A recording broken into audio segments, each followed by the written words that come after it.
안녕하세요. 미국 주시러 온 대학이 미주은입니다.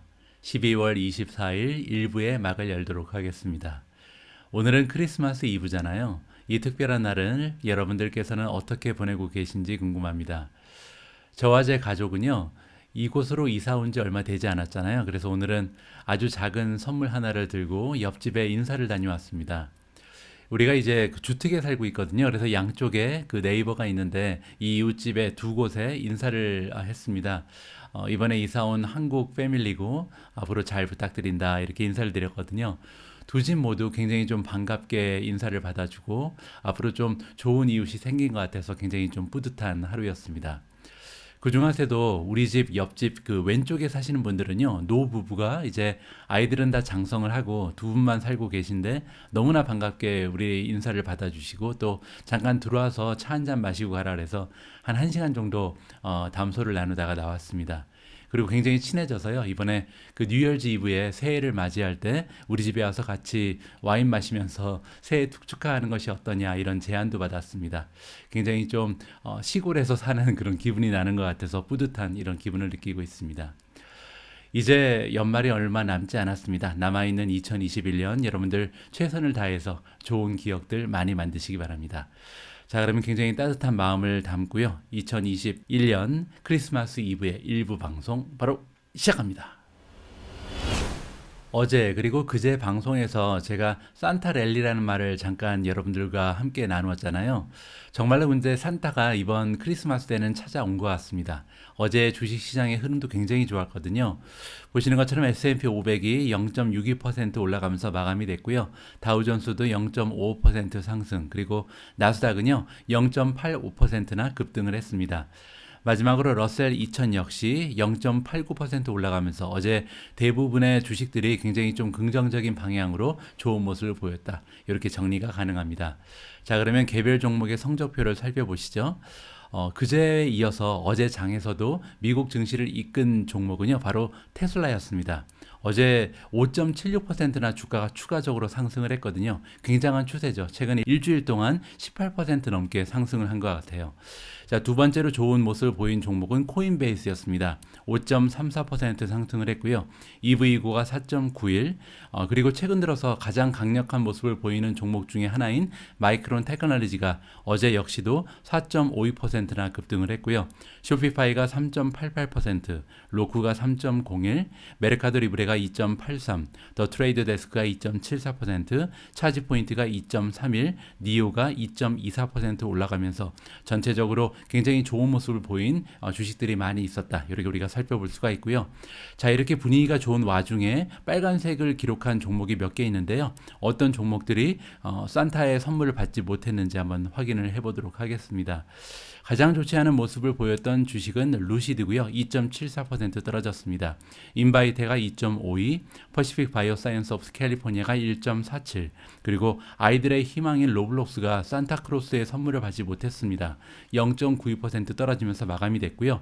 줌이 0.77, 투일리오가 0.60, 파이버가 0.50. 뭐 떨어진 종목이 몇 개 있긴 한데 그래도 굉장히 좀 소폭이기 때문에 그나마 어제 하루는요 전반적으로 굉장히 안정적인 주가의 흐름이었다. 이렇게 깔끔하게 정리를 하면 될 것 같습니다. 오늘 일부 방송에서는요, 어제 발표된 좀 중요한 경제 지표가 몇 개 있기 때문에 이 부분부터 확인을 하고 넘어가도록 하겠습니다. 자, 첫 번째로 소개해드릴 경제 지표는요, 위클리 잡리스 클레임입니다. 여러분 잘 아시는 것처럼 매주 목요일 날은 미국의 그 새롭게 실업 급여를 신청하는 신청 건수가 발표가 되잖아요. 어제 이제 그 신청 건수가 발표가 됐는데 여기 나와 있는 것처럼 이니셜 클레임, 그러니까 지금까지는 실업 급여를 신청하지 않았다가 이번에 이제 잡이 없어진 거죠. 새롭게 이렇게 실업급여를 신청하는 사람의 숫자가요 20만 5천 명 정도가 나왔는데 이 수치는 지난주와 같은 수치입니다. 따라서 별다른 변화가 없다. 따라서 지금 고용 시장이 심하게 흔들리지는 않는다. 뭐 오미크론의 영향으로 인해서 조금 걱정되는 부분이 있었는데 그나마 지난주에 비해서 변화가 없다는 것은 뭐 굉장히 좀 좋은 소식이라고 우리가 생각을 해도 좋을 것 같고요. 자, 그 밑에 보시면 새로운 세퍼레이트 레포트니까 다른 레포트 하나가 발표가 됐는데 어떤 내용이냐면요. 컨슈머 스펜딩 스펜딩, 즉 소비자의 지출이 어느 정도 늘었는지를 또 우리가 살펴볼 수가 있습니다. 소비자의 지출이 굉장히 중요한 이유가 뭐냐면요. 미국 경제의 한 3분의 2 정도가 소비자 지출에서 발생을 하거든요. 아무래도 이제 한국이나 뭐 이런 나라들은 이제 수출에서 많은 경제가 이제 발생을 하는데 미국은 오히려 경제의 대부분을 차지하는 것이 소비자의 지출이기 때문에 이 부분이 어떠한 성장을 보이는지가 굉장히 전반적인 시장의 분위기를 좌우할 수 있다. 이렇게 우리가 생각을 해볼 수가 있습니다. 자, 보시는 것처럼 이번 11월 달에 컨슈머 스펜딩은요. 0.6% 정도 올라갔습니다. 이 수치는요. 10월 달에는 1.4% 정도가 올라갔기 때문에 여기에 비해서 조금 떨어지는 모습이거든요. 아무래도 이제 오미크론의 영향 때문에 12월이라는 그 호재죠. 굉장히 좀 1년에서 가장 지출이 많은 달을 앞두고 있기 때문에 11월 달에도 굉장히 좋은 지출이 발생할 것으로 우리가 기대를 해볼 수가 있었는데 거기에는 미치지 못하는 숫자가 발표됐다. 이렇게 우리가 정리를 해볼 수가 있을 것 같습니다. 자, 그리고 한 가지 숫자가 더 나오는데요. 인플레이션 관련된 숫자입니다. PCE라는 숫자를 우리가 살펴볼 텐데 이 부분은 조금 더 자세한 기사 하나를 제가 발견했기 때문에 다른 기사를 보면서 설명드리도록 하겠습니다. 자, 우리가 주식시장의 참여자로서 조금 두려움을 느끼는 부분이 두 가지가 있잖아요. 첫 번째는 이제 바이러스가 어느 정도로 팽창을 할 것인지, 오미크론이 정말로 많은 악영향을 끼치게 될런지 이 부분이 첫 번째 리스크고요. 두 번째가 아무래도 이제 인플레이션이겠죠. 왜냐하면 인플레이션은 장차 이제 미래의 금리 인상과 연관이 되니까요. 자, 그 중에서 이제 인플레이션 부분이요, 굉장히 좀 심각해 보입니다. 이번 기사의 제목을 보시면 인플레이션이 가장 빠른 페이스를 보이고 있다. 지난 39년 만에 처음으로 가장 빠른 페이스라 그러거든요. 따라서 굉장한 인플레이션이 찾아온 것은 틀림이 없다. 이렇게 우리가 생각을 해도 좋을 것 같습니다. 자, 지금 컨슈머 프라이스, 소비자 물가가요. 지난 12개월 동안 5.7%가 올라갔다고 나와 있습니다. 그렇기 때문에 미국인들이 지금 한 10년 만에 가장 비싼 크리스마스를 보내고 있다. 지금 모든 것이 너무 비싸졌다. 이렇게 지금 이번 기사에서 알려주고 있거든요. 제가 이제 그 몇 주 전에 영국으로 이주를 와서 최근에 쇼핑을 굉장히 많이 했습니다. 왜냐면 가지고 있는 세간살이가 아무것도 없거든요. 그래서 여러 가지 물품도 구입을 하고 또 장도 우리 가족이랑 같이 보면서 느꼈던 게 뭐냐면 예전에 기억하고 있던 그 영국의 물가와는 정말 천지 차이다. 이렇게까지 비쌀 줄은 정말 몰랐습니다. 뭐 예를 들어서요, 제가 소형 그 중고차 하나를 구입을 했거든요. 그리고 예전에 가솔린 차가 아니고 경유차입니다. 디젤이라고 그러죠. 디젤 차를 이렇게 몰고 갈 때 만땅이라 그러죠. 이게 가득 채우게 되면 보통 뭐 하나로 한 5만 원에서 6만 원 정도면 소형차를 가득 채울 수 있었거든요. 근데 이번에는 무려 10만 원은 넘는 금액을 지불을 해야 작은 소형차를 이제 가득 채울 수 있더라고요. 그래서 정말 그동안 물가가 엄청나게 올라갔구나라는 것을 실감을 하고 있는 요즘입니다. 자, 기사로 다시 돌아와서요. 자, 이번에 이렇게 그 컨슈머 프라이스가 5.7% 올라갔다고 나와 있는데 여러분들 기억하시겠지만 몇 주 전에 제가 CPI가 6.8% 올라갔다라는 충격적인 소식을 여러분들께 전해드렸었잖아요. CPI는 우리가 컨슈머 프라이스 인덱스라고 부르는 소비자 물가 지수입니다. 자, 여기서 CPI 그리고 PCE, 지금 우리가 함께 살펴본 5.7%는 PCE거든요. PCE는 Personal Consumption Expenditure입니다. 두 가지가 거의 비슷한 개념이긴 한데 CPI 같은 경우는 우리와 같은 이제 소비자가 실제로 우리 포켓에서 얼마만큼의 돈을 더 쓰고 있는가, 얼마나 물가가 올라간 것을 우리가 체감하고 있는가, 이게 CPI고요.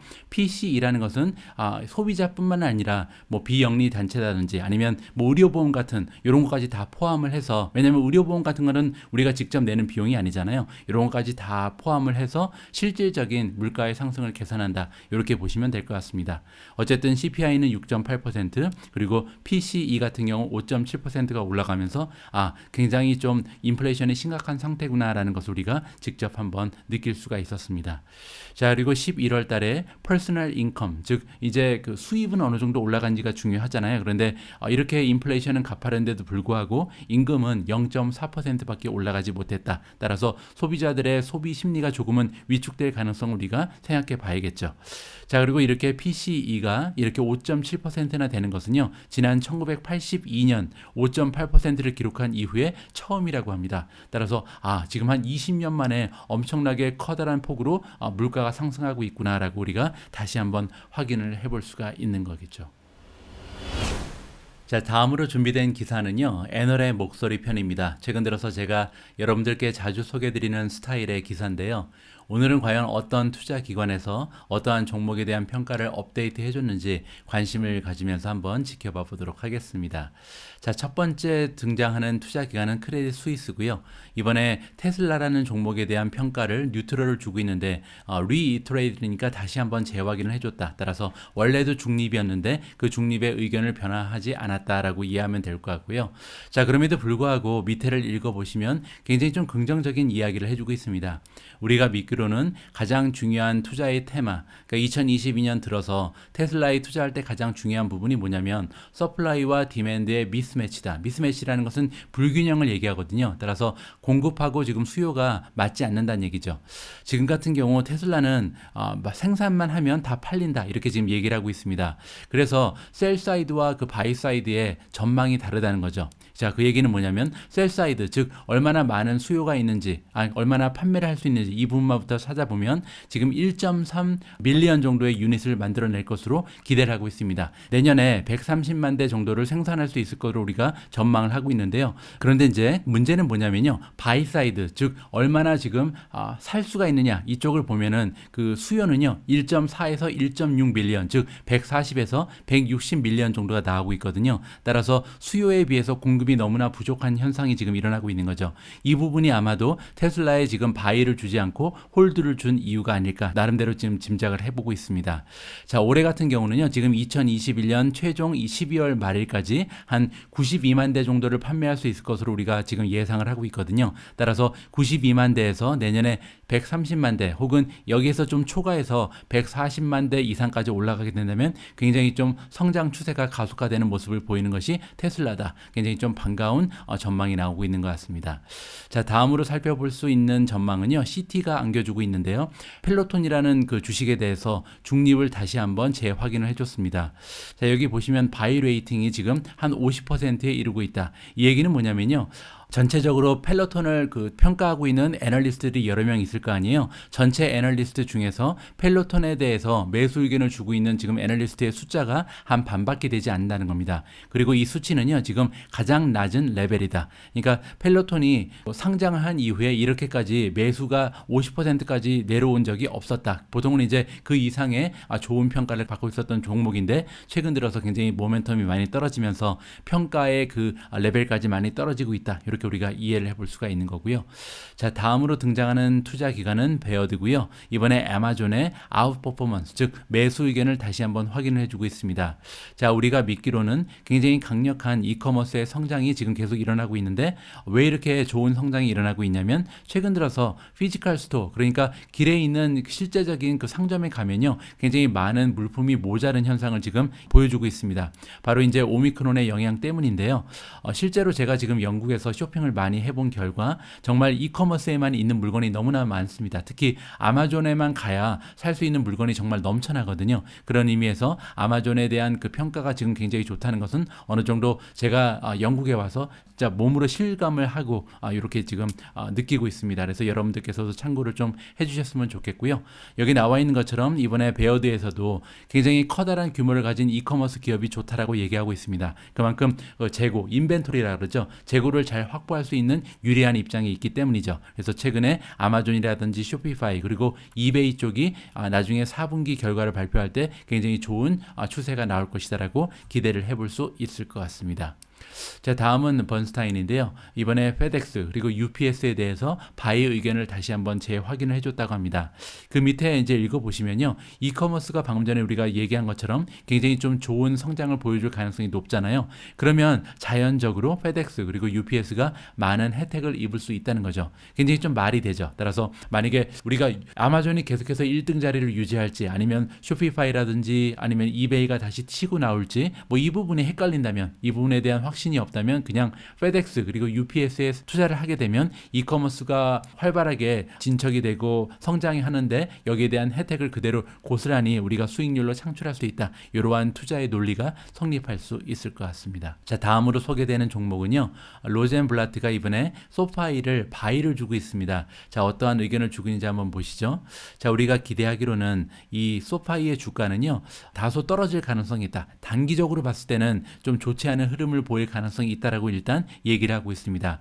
자, 그럼에도 불구하고 우리가 볼 때 소파이가 어느 정도의 서포트는 유지를 할 것이다. 그 얘기는 이제 떨어지긴 떨어지지만 완전히 폭락을 하지는 않을 거라고 보는 거죠. 앞으로 이제 금리가 상승하고 그러더라도 성장주임에도 불구하고 잘 견뎌낼 것으로 보고 있는 것 같습니다.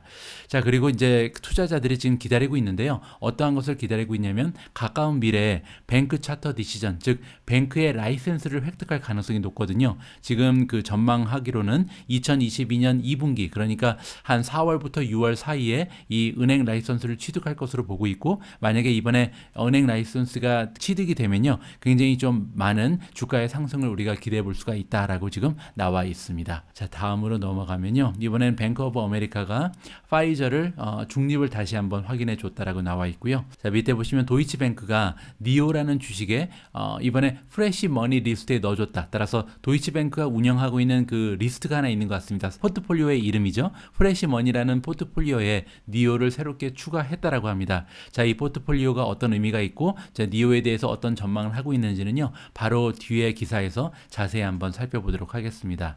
자, 다음은 아거스라는 그 투자 기관에서 나이키에 다시 한번 바이 레이팅을 줬다. 이렇게 우리가 정리를 해보면 좋을 것 같습니다. 자, 다음에는요, 아주 간만에 니오에 관련된 소식을 준비해 봤습니다. 니오의 그 주가가 어제 2.25% 정도 올라가면서 좋은 추세를 보였는데요. 이번 기사의 제목을 보시면 굉장히 좀 어트랙티브한 바잉 오퍼튜니티다, 줍줍 기회가 찾아왔다라고 지금 도이치뱅크에서 평가를 해주는 것 같습니다. 구체적인 내용을 한번 살펴보시죠.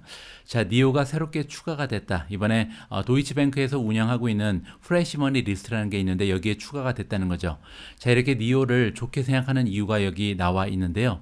최근 들어서 이 스톡, 즉 니오의 주가가 굉장히 좀 좋지 않은 모습을 몇 달 동안 보여왔다라고 나와 있습니다. 그러면서 2022년에 들어서면서 굉장히 좋은 엔트리 포인트가 되고 있다. 엔트리 포인트라는 것은 이제 줍줍할 수 있는 매수의 기회다. 이렇게 해석이 가능하거든요.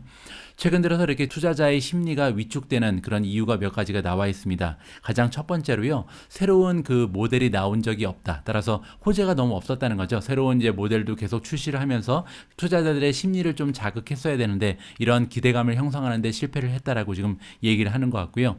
두 번째로는 이제 자동차 산업 전반적으로 있었던 문제죠. 서플라이 체인이 붕괴된 부분이 가장 커다란 부분 중에 하나였고, 그리고 또 하나가 굉장히 심각한 문제가 하나 있었죠. 최근 들어서 이제 중국 정부가 대부분의 그 중국 테크 기업들을 압박하면서 니오까지도 굉장히 충격을 받았죠. 그래서 어쩌면 상장 폐지될 수도 있다라는 굉장히 좀 두려움이 찾아왔었잖아요. 자, 이렇게 여러 가지 악재가 겹치면서 니오의 주가가 최근 몇 달 동안 굉장히 좋지 않은 추세를 보였다. 이렇게 정리가 가능합니다. 하지만 도이치뱅크에서는요, 이렇게 그 많은 악재들이 있었음에도 불구하고 향후 12개월 이내에 모든 악재들은 다 방향을 선회할 것이다, 모두 사라질 것이다 라고 지금 보는 것 같습니다. 특히 그 니오가 앞으로 12개월 안에 세 가지의 새로운 모델을 출시할 것으로 기대를 하는 것 같은데요. 자, 그렇게 그뿐만이 아니라 여기 보시면 그 매니팩처링 캐퍼시티, 그래서 몇 대의 생산을 이뤄낼 수 있는지 생산 대수의 그 수용력도 굉장히 많은 폭으로 팽창할 것으로 지금 기대를 하고 있습니다. 지금 현재는요, 1년에 한 12만 대 정도를 만들어낼 수 있는 그런 수용력을 가지고 있는데 향후 60만 대까지 가능하다라고 나오거든요. 이렇게 그 판매 생산 대수가 5배 정도로 느는 거잖아요. 이렇게 생산 대수가 5배까지 늘어난다면 판매 대수 역시 기하급수적인 형상을 보일 수 있다는 점에서 굉장히 좋은 뉴스라고 생각을 해볼 수가 있을 것 같습니다. 자, 그리고 이 도이치뱅크의 U라는 애널리스트는요, 가장 좋은 호재 중에 하나를 ET5라고 보는 것 같습니다. 최근에 이제 출시가 된다고 이제 발표가 된 모델이잖아요. ET5가 출시가 되면서 굉장히 성공적인 한 해를 만들어낼 것이다라고 지금 나와 있습니다.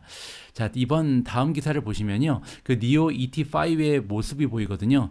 자, 보시는 것처럼 그 마일리지가 한 620, 그러니까 주행 거리가 620이나 된다고 나오면서 모델 3의 강력한 라이벌이라고 나와 있습니다. 굉장히 좀 디자인이 예쁘게 잘 나온 것 같고요. 밑으로 내려와서 사진 몇 개를 더 보시죠. 자, 보시는 것처럼 이렇게 생긴 차입니다. 앞모습도 굉장히 예쁘고요. 자, 실내 모습도 굉장히 세련됐죠. 자, 이렇게 생겼고요. 자, 아무튼 도이치뱅크에 의하면 이번에 그 ET5가 2022년에 굉장히 좀 선풍적인 인기를 끌면서 니오의 주가를 끌어올릴 것이다, 이렇게 전망을 하는 것 같습니다. 제가 어제 보내드린 방송에서 테슬라 관련해서 굉장히 좋은 소식 하나를 전해드린 바가 있습니다. 일론 머스크가 드디어 10% 주식 매각을 마무리했다라는 굉장히 좀 기분 좋은 소식을 여러분들께 안내를 해드렸는데요. 그게 이제 완전히 끝난 건 아닌 것 같습니다. 이번 기사를 보시면 일론 머스크가 얘기하기를 I'm 돈인데 거기 하필이면 이제 almost가 들어갑니다. 그래서 거의 다 팔았다라고 나와 있거든요. 자, 이번 기사는 그 진현주 님이 쓰신 기사입니다. 한국분 기자인 것 같고요. 자, 일론 머스크가 어떤 얘기를 하는지 직접 한번 읽어보시죠. 자, 테슬라의 CEO 칩 이그제큐티브 오피서죠. 일론 머스크가 15빌리언 정도, 15빌리언이 넘는 지금 가치가 있는 주식을 판매를 해왔습니다. 11월 초부터 지금까지 한 달 넘게 이렇게 계속해서 주식을 매각을 하고 있거든요. 자, 그런데 수요일 날 뭐라고 했냐면 그는 almost done, 거의 다 끝났다라고 지금 나와 있습니다. 따라서 굉장히 좀 여기 나와 있는 것처럼 confusing statement다. 따라서 굉장히 좀 혼란을 야기시킬 만한 그런 이야기를 해주고 있다라고 지금 나와 있는데요. 왜냐하면 화요일 날은 이렇게 얘기했습니다. I sold enough. 그러니까 나는 이제 충분히 팔았다라고 나와 있습니다. 10% 가까이 되는 주식을 충분히 팔았다. 자, 그리고 여기 뭐라고 또 나와 있냐면 그냥 말 그대로 받아들이면 된다라고 나와 있거든요. 그게 불과 이제 화요일 날 인터뷰에서 한 얘기인데 수요일 날 말이 조금 달라졌죠. 뭐라고 했냐면 지금 이제 세일을 다 끝난 것은 마찬가지다. 그러니까 내가 보기에 지금 계획했던 대로 다 판매는 완료가 됐다라고 트윗을 날린 이후에 또 뭐라고 지금 추가적인 트윗을 날렸냐면요.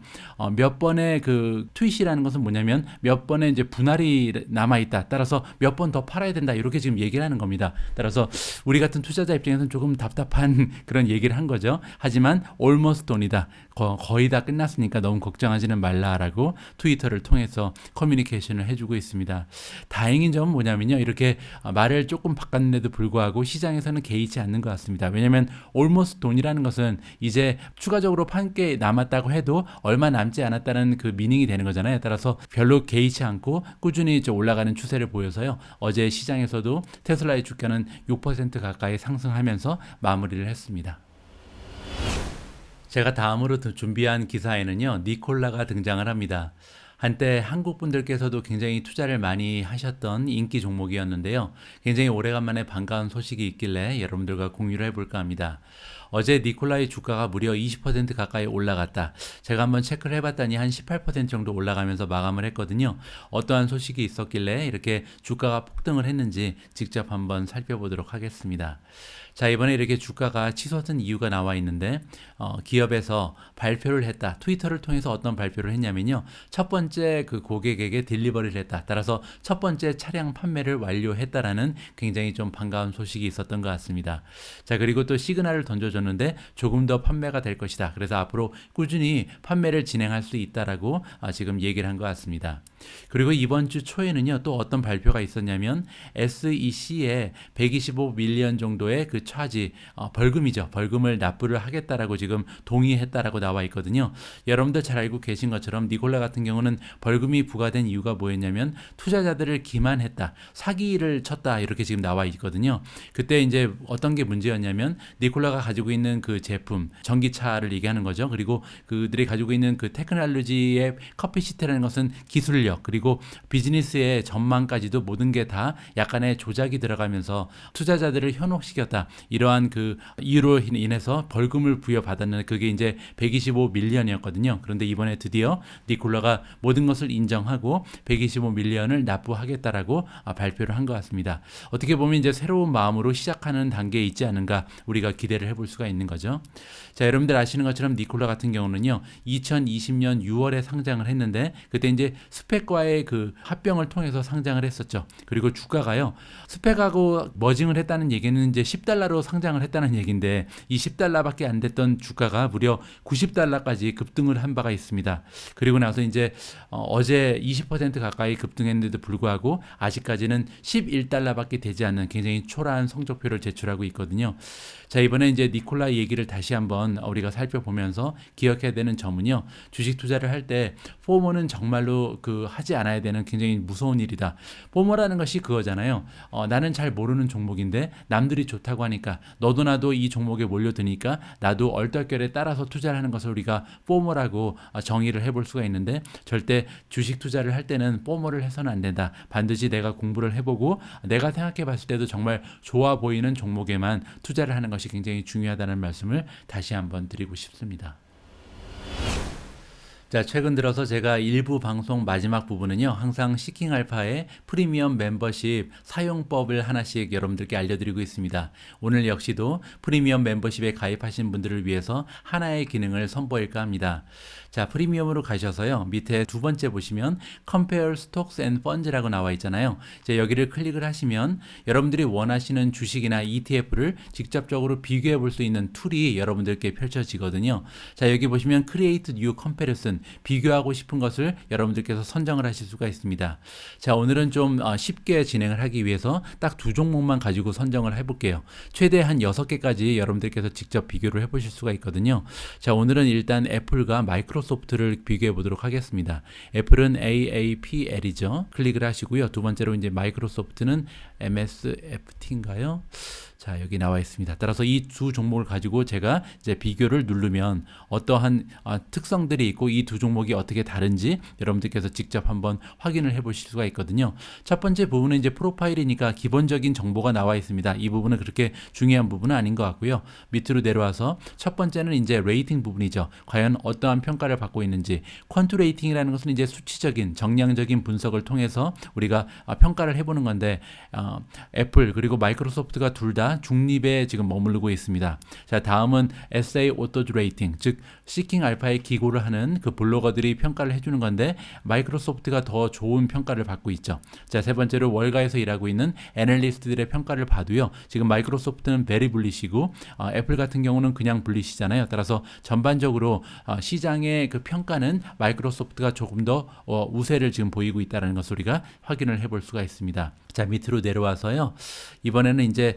퀀트 레이팅에서 아까 우리가 확인한 것처럼 두 종목이 이제 막상막하였잖아요. 근데 5개의 그 카테고리로 나눠서 직접 비교를 해보는 겁니다. 예를 들어서 밸류에이션, 즉 주가를 보면 둘 다 지금 굉장히 좀 비싼 주식이긴 한데 애플이 조금 더 비싸다, F 학점을 받았잖아요. 자, 성장률 같은 경우는 D랑 D 플러스니까 둘 다 그렇게 성장이 대단히 좀 두드러지는 성장률은 아닙니다. 하지만 마이크로소프트가 조금은 좋다. 그리고 프로피타빌리티, 수익률은 둘 다 A 플러스죠. 굉장히 좋고요. 자, 모멘텀 같은 경우 주가의 흐름은 애플이 조금 더 우세합니다. 마이크로소프트는 A 마이너스니까요. 자, 마지막으로 EPS의 리비전, 따라서 최근 들어서 그 예상치가 어느 정도 상승하고 있는가를 살펴보면 애플 같은 경우는 지금 횡보하는 수준을 보여주고 있고요. 마이크로소프트는 EPS가 점점 더 좀 상승한다. 따라서 시장 전문가들의 그 전망이 조금씩 좋아지고 있다라고 정리를 해볼 수가 있을 것 같습니다.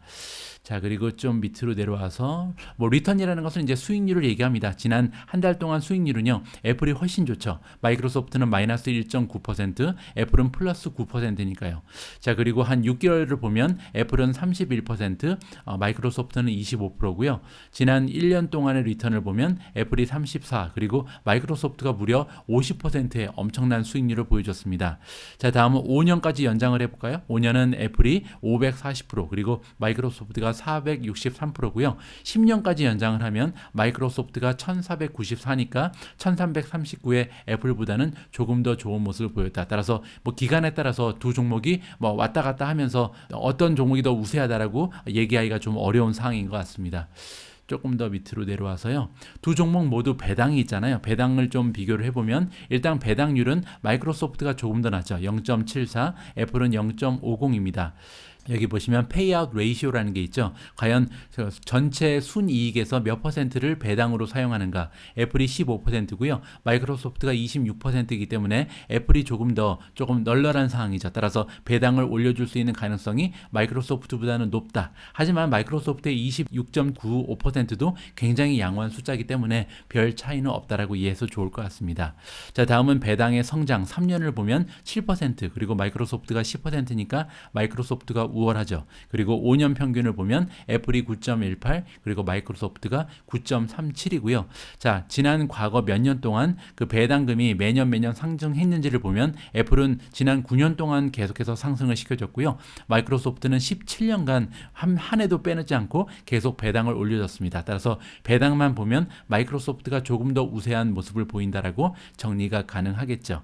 자, 밑으로 내려와서요. 밸류에이션, 즉 지금 PE 레이시오 같은 걸 볼 수가 있는 건데 PE 레이시오 중에 가장 중요한 것은 이제 갭이겠죠. 공식적인 Generally Accepted Accounting Principle을 봐야겠죠. 자, 여기에서 TTM은 지난 과거 12개월을 기준으로 하는 거고요.